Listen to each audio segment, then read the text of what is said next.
Vous êtes à la galerie La Fanour, galerie Downtown, qui est rue de Seine, et nous faisons une exposition consacrée au dialogue entre Jean Prouvé et Ron Arad. Deux personnes qui ont travaillé le métal d'une façon complètement originale, aussi bien chez Jean Prouvé que chez Ron Arad. On peut parler d'une famille de pensée si on parle de la façon de traiter le métal, c'est-à-dire de ne pas le travestir, de ne pas le recouvrir, de ne pas cacher.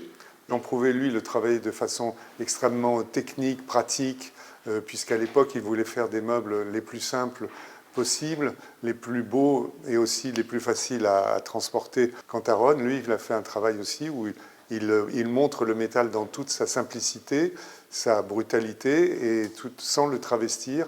Mais là, on le travaillait en plus comme un sculpteur, comme un architecte, comme un fabricant d'objets qui veulent vraiment en rupture par rapport à toute la tradition du design précédente. When you explore, you're curious, what happens if we do this? What happens if we don't do it? So I did this, that the flexibility of the material still stays. You can read dubito ergo cogito. It's the before the sentence, cogito ergo sum, I think, therefore I am. But before that, I doubt, therefore I think. It is, as you can, I don't need to tell you, it's the base of Rodin's thinker.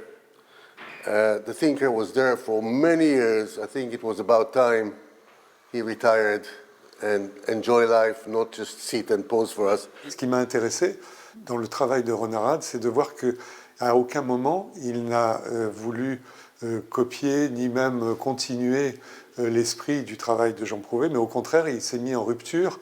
Et en ce sens, je pense qu'il fait vraiment preuve d'une originalité et de créativité. Il apporte quelque chose, mais il reconnaît évidemment qu'il a été très intéressé par le travail de Prouvé, qui est éminemment respecté d'ailleurs parmi tous les grands architectes et les designers de ce siècle.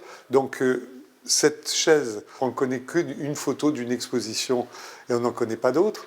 Il a eu l'idée de se dire, voilà, on va réaliser ça et en fait, on va voir physiquement quelque chose que nous tous, depuis plus de 40 ans, nous rêvons de trouver.